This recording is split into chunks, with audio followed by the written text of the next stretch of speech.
What's good, everybody? Welcome to the Pull Up Show. I'm your host, Mr. BJ Matthews, aka B Jizzle. Before we get started, follow us on the YouTube page, the Pull Up Basketball Podcast. Like, share, subscribe to all of our YouTube videos. Hit that like button. Y'all coming in here to share, subscribe. Hit that Cash App, $, Slick Rick 1991 Son, and our Venmo at BJ/MATHEWS/1. I'll put that into the pinned comment duration of this video. Let's get it popping. All right, so late night talk, conversations with your boy B Jizzle. All right, it's a little bit after 7 o'clock out here on the West Coast. And I am going to be going to work out. I got about 20 minutes. And, I have some thoughts on my mind. I'm always thinking about something, y'all.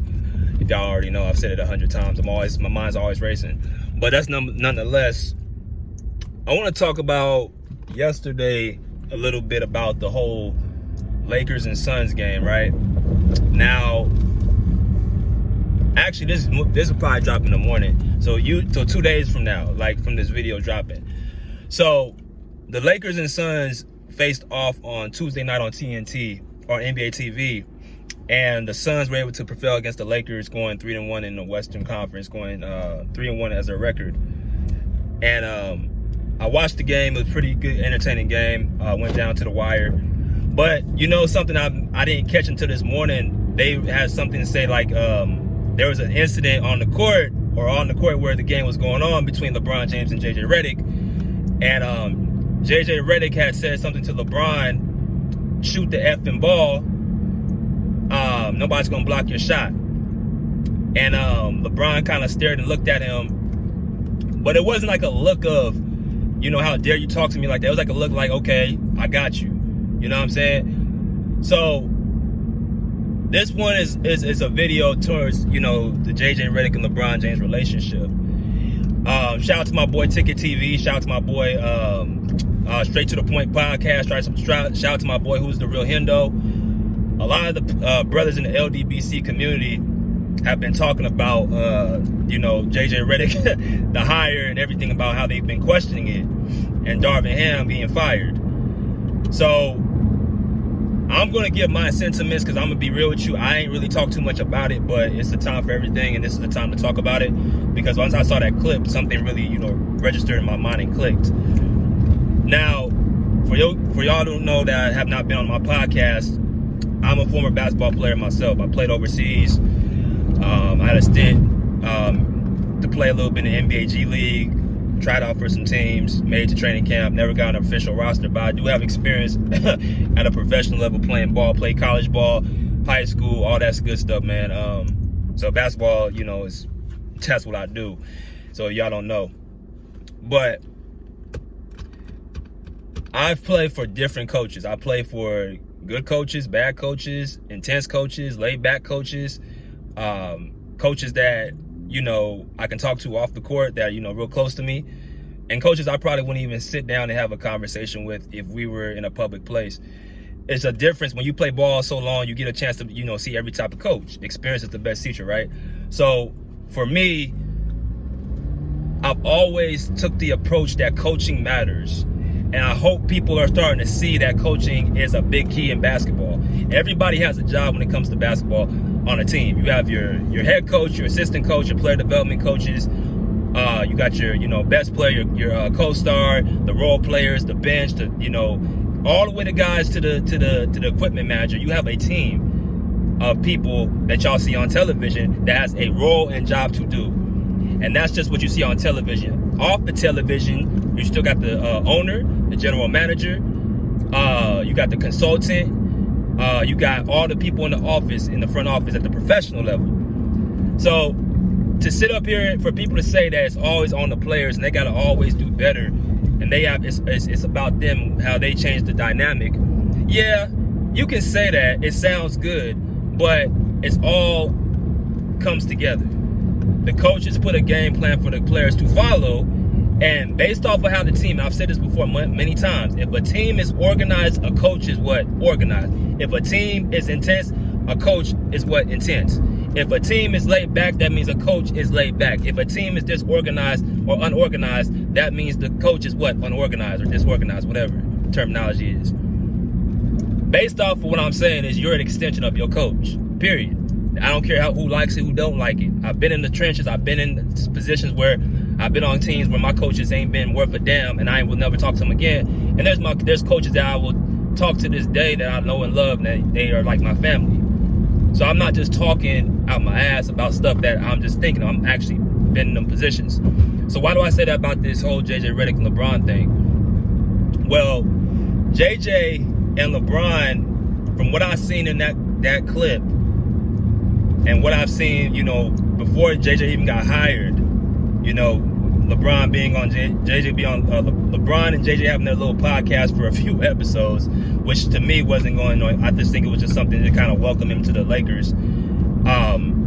It's obvious that LeBron James and JJ Redick have a relationship that's pretty close, and that's something that Darvin Ham and LeBron James lost or really never had since he was even there. Because think about it, LeBron James, most coaches he's had has not talked to him the way JJ Redick talked to him. They damn sure didn't do it when they first got hired.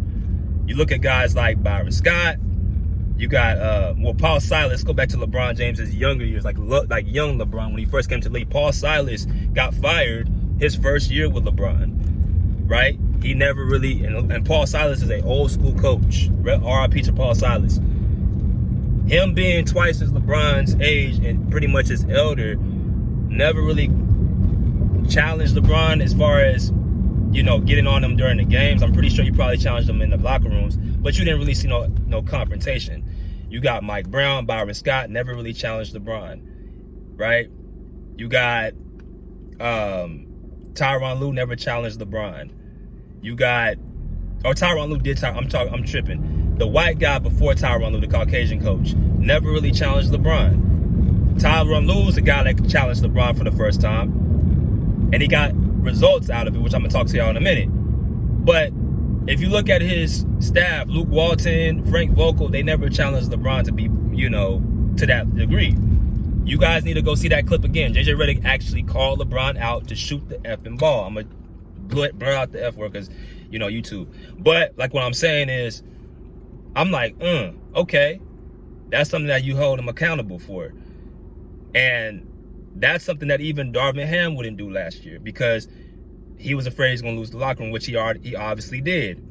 And I just think LeBron has a respect for JJ Redick that he didn't have for Darvin Ham, or he lost with Darvin Ham. And that to me really screams, okay, this is not some type of, unartificial, relationship. Like these two really, rock with each other. Because when you have a teammate or a coach that gets on you, and JJ Redick is a former player himself, and he's like a rowdy player. He's high strong. When he says something, he means what he says. For him to go to LeBron and tell him and check him like that, that's something that's going to carry on throughout the rest of the season. They're more so brothers, in my personal opinion, than coach-player. See, I think Darvin Ham, because of the gap in age and because of Darvin Ham playing in the 90s, and also him being more of a player in that type of era, it was harder for him to relate to guys like LeBron James, right? JJ Redick, to me, just has more of a natural fit with LeBron. And like him, if you don't like him or whatever, you got to give JJ Redick credit for at least checking LeBron and telling him what he needs to do better, because to be quite honest with you, that's what LeBron James needs. He needs structure. He needs somebody that he can respect and can get on him when he messes up. LeBron James messed up last night or 2 nights ago when he didn't shoot the basketball against Phoenix. Went on a shot clock violation. JJ Redick got in his ass. That's how it should be. But for you to be able to do that, the player has to have a respect for you. And I think one of the reasons why LeBron allowed JJ Redick to step to that level was because of what he did for his son, which is Bronny. See, JJ Redick is a smart, again, like him or not, he is a smart dude. He went to Duke University. He's not a dumb person. He's not a dumb idiot. So for him to be able to call LeBron James out, I think has something to do with his son. We all know Bronny doesn't belong in the NBA, but JJ Redick being calculated, looking at the end goal, okay, how do I get LeBron James and the team to buy in? Everyone's talking about how the Lakers look more bought in under JJ Redick. There's a reason for that. Because you have to break a few eggs to make an omelet. Okay, you want your son to, have history with you? Okay, I will give that to you. I will not only give that to you, I will also go on the podium and say that LeBron James' son earned this. Earned to be a 55, 56 pick in the NBA draft in the second round with a guaranteed contract for 4 seasons. I would say that. I would do that for you as your coach, but also your partner, because that's why I think it is a partnership between those two. Darvin Ham wasn't going to do that. And not to say that he was wrong for not.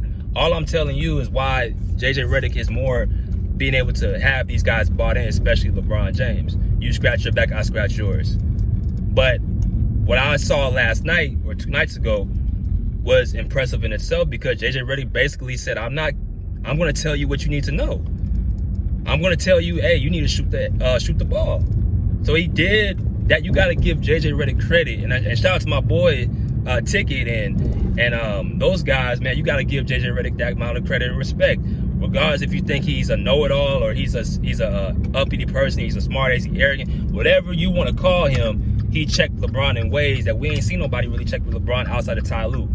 And when Ty Lue, according to him, when he told the story in the Warriors and Cavs series back in Game 7, they were down at halftime.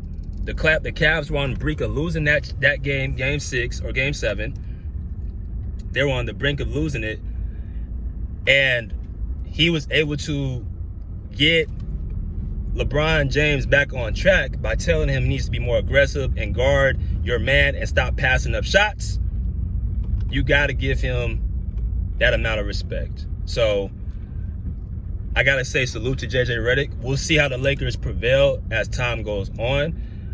I'm not so sure that, it's going to last, but, definitely I'm all hands in for this, this experiment. But, hey, I'm about to get out of here, about to get to the house. But, hey, pull up a seat, pull up a chair, pull out. Peace. Out of here like swim well.